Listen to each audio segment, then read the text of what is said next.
वाला है, यहाँ शुभ को मैंने बसाया है, यहाँ शुभ को मैंने बसाया है।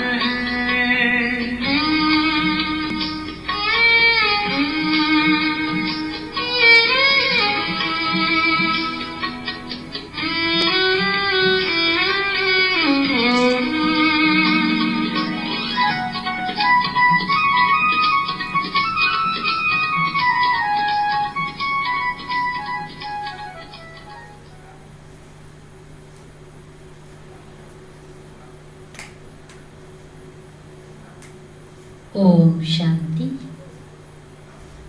आज 25 जुलाई 2020 बाबा की साकार मधुर महावाक्य सुनते हैं।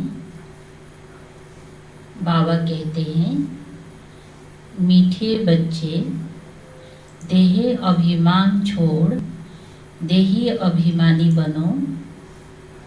देही अभिमानी को ही ईश्वरीय संप्रदाय कहा जाता है। प्रश्न, तुम बच्चे अभी जो सत्संग करते हो, ये दूसरे सत्संगों से निराला है, कैसे? उत्तर, यही एक सत्संग है जिसमें तुम आत्मा और परमात्मा का ज्ञान सुनते हो। यहाँ पढ़ाई होती है, एम ऑब्जेक्ट भी सामने है। दूसरे सत्संगों में ना पढ़ाई होती, ना कोई एम ऑब्जेक्ट होती। ओम शांति। रूहानी बच्चों प्रति रूहानी बाप समझा रहे हैं। रूहानी बच्चे सुन रहे हैं। पहले पहले बाप समझाते हैं, जब भी बैठो तो अपने को आत्मा समझकर बैठो। देह ना समझो। देह अभिमानी को आसुरी संप्रदाय कहा जाता है। देही अभिमानियों को ईश्वरीय संप्रदाय कहा जाता है। ईश्वर को देह है नहीं, वो सदैव आत्मा अभिमानी है। वो है सुप्रीम आत्मा, सभी आत्माओं का बाप, परम आत्मा अर्थात ऊंचे ते ऊंचा। मनुष्य जब ऊंचे ते ऊंचा भगवान कहते हैं तो बुद्धि में आता है वो निराकार लिंग रूप है। निराकार लिंग की पूजा भी होती है। वो है परमात्मा, यानी सभी आत्माओं से ऊंच है। वो भी आत्मा, परंतु ऊंच आत्मा। वो जन्म मरण में नहीं आते हैं, बाकी सब पुनर्जन्म लेते हैं और सभी हैं रचना। रचता तो एक ही बाप है। ब्रह्मा विष्णु शंकर भी रचना है। मनुष्य सृष्टि भी सारी है रचना।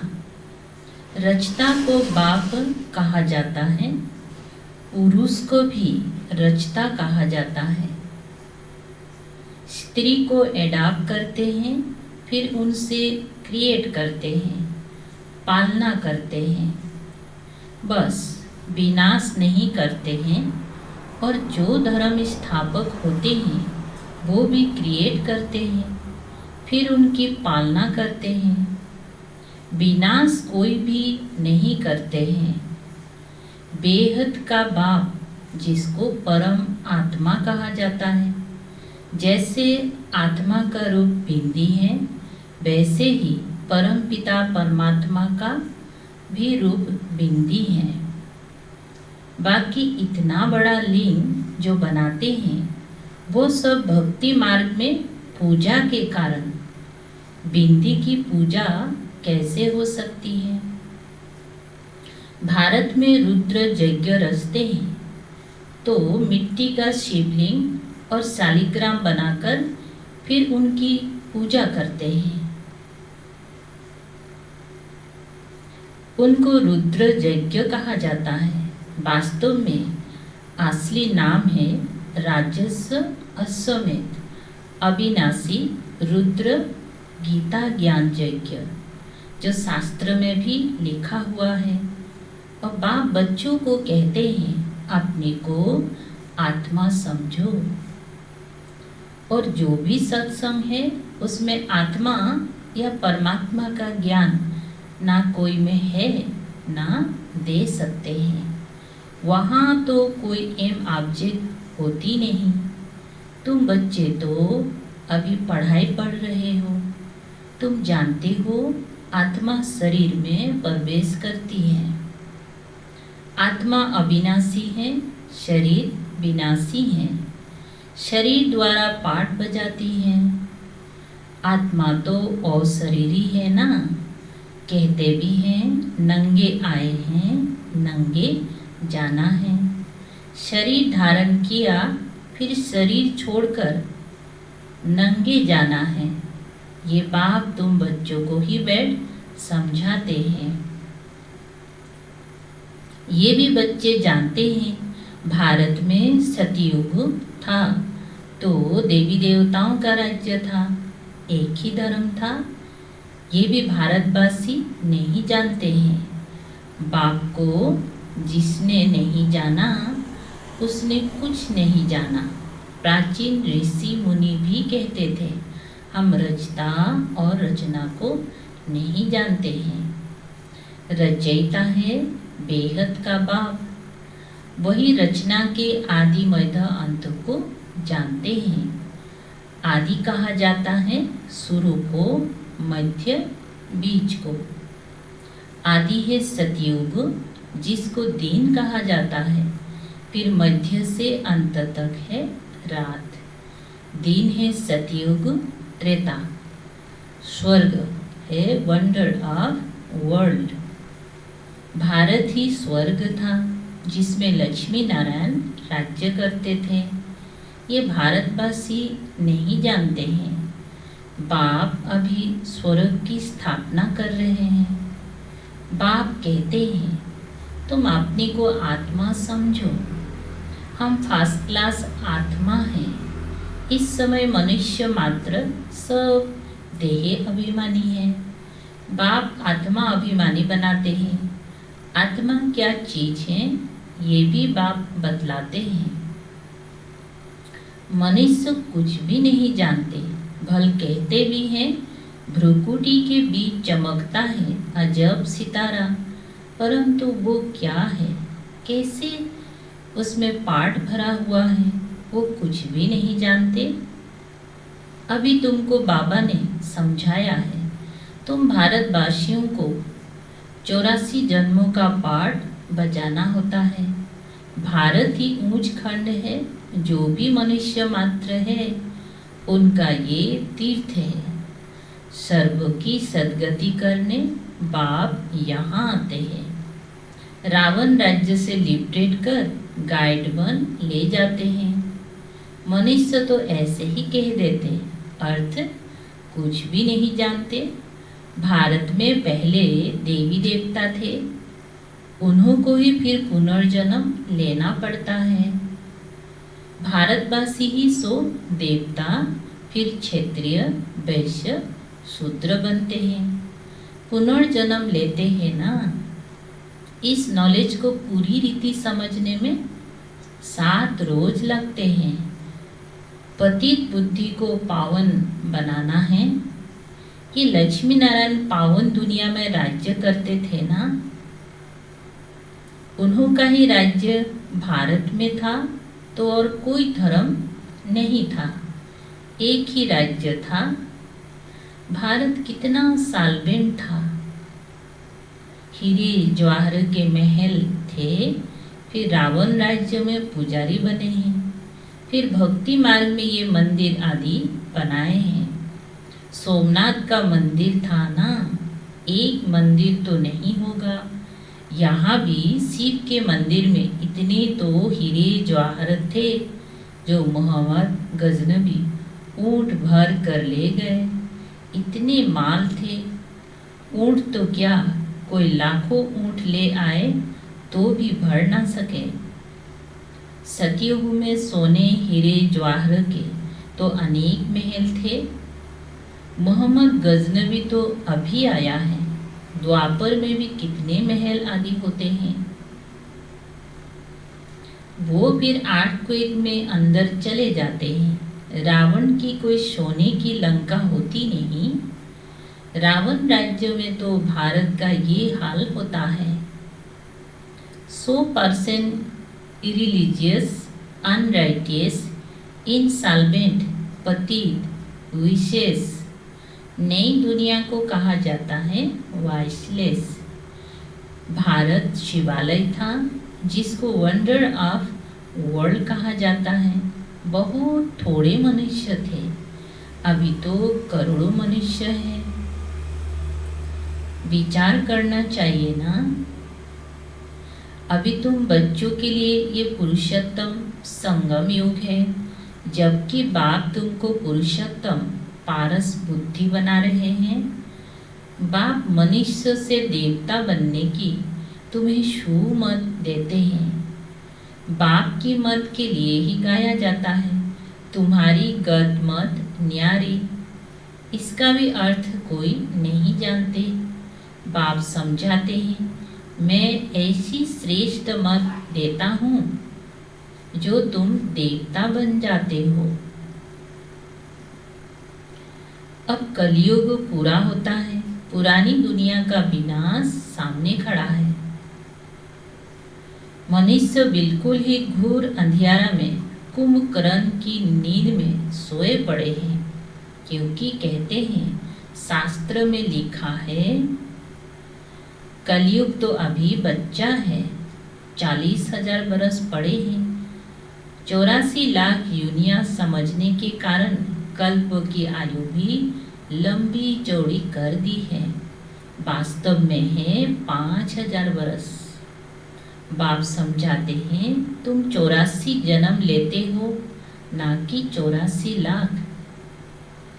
बेहद का बाप तो इन सभी शास्त्र आदि को जानते हैं, तब तो कहते हैं ये सब है भक्ति मार्ग के जो आधा कल्प चलते हैं, इससे कोई मुझे नहीं मिलते। ये भी विचार करने की बात है कि अगर कल्प की आयु लाखों बरस दे, फिर तो संख्या बहुत होनी चाहिए, जबकि क्रिश्चियन की संख्या 2000 बरस में इतनी हुई है। भारत का असल धर्म देवी देवता धर्म है, वो चला आना चाहिए, परंतु आदि सनातन देवी देवता धर्म को भूल जाने के कारण कह देते हैं हमारा हिंदू धर्म है। हिंदू धर्म तो होता ही नहीं। भारत कितना ऊंच था। आदि सनातन देवी देवता धर्म था तो विष्णुपुरी थी, अब है रावणपुरी। वही देवी देवताएं 84 जन्म के बाद क्या बन गए हैं। देवताओं को वाइसलेस समझ, अपनी को विशेष समझ उन्होंने पूजा करते हैं। सतयुग में भारत वाइसलेस था, नई दुनिया थी जिसको नया भारत कहते हैं। ये है पुराना भारत। नया भारत क्या था, पुराना भारत क्या है। नई दुनिया में भारत ही नया था और पुरानी दुनिया में भारत भी पुराना है। क्या गति हो गई। भारत ही स्वर्ग था, अभी नर्क है। भारत मोस्ट साल्वेंट था, भारत ही मोस्ट इनसाल्वेंट है। सबसे भीख मांग रहे हैं, प्रजा से भी भीख मांगते हैं। ये तो समझ की बात है ना। आज के देह अभिमानी मनुष्यों को थोड़ा पैसा मिला तो समझते हैं हम तो स्वर्ग में बैठे हैं। सुखधाम स्वर्ग को बिल्कुल जानती नहीं, क्योंकि पत्थर बुद्धि है। अब उन्हें पारस बुद्धि बनाने के लिए 7 रोज कि भट्टी में बिठाओ, क्योंकि पतित है ना, पतित को यहाँ तो बिठा नहीं सकते, यहाँ पावन ही रह सकते हैं, पतित को अलाउ नहीं कर सकते। तुम अभी पुरुषोत्तम संगम योग पर बैठे हो, जानते हो बाबा हमको ऐसा पुरुषोत्तम बनाते हैं। ये सच्ची सत्यनारायण की कथा है। सत्य बाप तुमको नर से नारायण बनने का राजयोग सिखला रहे हैं। ज्ञान सिर्फ एक बाप के पास है, जिसको ज्ञान का सागर कहा जाता है, शांति का सागर, पवित्रता का सागर। ये उस एक की ही महिमा है, दूसरे कोई की महिमा हो नहीं सकती। देवताओं की महिमा अलग अलग है, परम पिता परमात्मा शिव की महिमा अलग है। वो है बाप, कृष्ण को बाप नहीं कहेंगे। अब भगवान कौन ठहरा, अभी भी भारतवासी मनुष्यों को पता नहीं है। कृष्ण भगवानवाच कह देते हैं, वो तो पूरे 84 जन्म लेते हैं। सूर्यवंशी सो चंद्रवंशी सो वैश्यवंशी। मनुष्य हम सो का अर्थ भी समझते नहीं। हम आत्मा सो परमात्मा कह देते हैं, कितना रॉन्ग है। अभी तुम समझाते हो कि भारत की चढ़ती कला और उतरती कला कैसे होती है। ये है ज्ञान, वो सब है भक्ति। सतयुग में सब पावन थे, राजा रानी का राज्य चलता था। वहाँ वजीर भी नहीं होता है, क्योंकि राजा रानी खुद ही मालिक है। बाप से वर्षा लिया हुआ है, उनमें अक्ल है। लक्ष्मी नारायण को कोई के राय लेने की दरकार नहीं है। वहाँ वजीर होते नहीं। भारत जैसा पवित्र देश कोई था नहीं, महान पवित्र देश था। नाम ही था स्वर्ग, अभी है नर्क। नर्क से फिर स्वर्ग बाप ही बनाएगा। अच्छा, मीठे मीठे सिकलधे बच्चों प्रति माता पिता बाप दादा का याद प्यार और गुड मॉर्निंग। रूहानी बाप की रूहानी बच्चों को नमस्ते। हम रूहानी बच्चों की रूहानी बाप दादा को याद प्यार, गुड मॉर्निंग और नमस्ते नमस्ते। धारणा के लिए मुख्य सार है। 1 नंबर, एक बाप की सुमत पर चलकर मनुष्य से देवता बनना है। इस स्वाव ने संगम युग पर स्वयं को पुरुषोत्तम पारस बुद्धि बनाना है। 2 नंबर है, 7 रोज की भट्टी में बैठ पतित बुद्धि को पावन बुद्धि बनाना है। सत्य बाप से सत्य नारायण की सच्ची कथा सुन नर से नारायण बनना है। वरदान, फरिश्तेपन की स्थिति द्वारा बाप के स्नेह का रिटान देने वाले समाधान स्वरूप भव। फरिश्तेपन की स्थिति में स्थित होना, यही बाप के स्नेह का रिटार्न है। ऐसा रिटार्न देने वाले समाधान स्वरूप बन जाते हैं। समाधान स्वरूप बनने से स्वयं की व अन्य आत्माओं की समस्याएं स्वतः समाप्त हो जाती हैं। तो अब ऐसी सेवा करने का समय है। लेने के साथ देने का समय, देने का समय, लेने के साथ साथ देना भी है। इसलिए अब बाप समान उपकारी बन पुकार सुनकर अपने फरिश्ते रूप द्वारा उन आत्माओं के पास पहुंच जाओ और समस्याओं से थकी हुई आत्माओं की थकावट उतारो।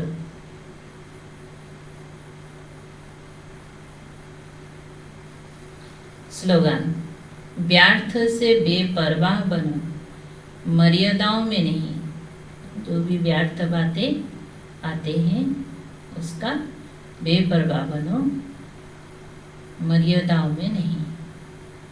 अच्छा, ओम शांति।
निराकार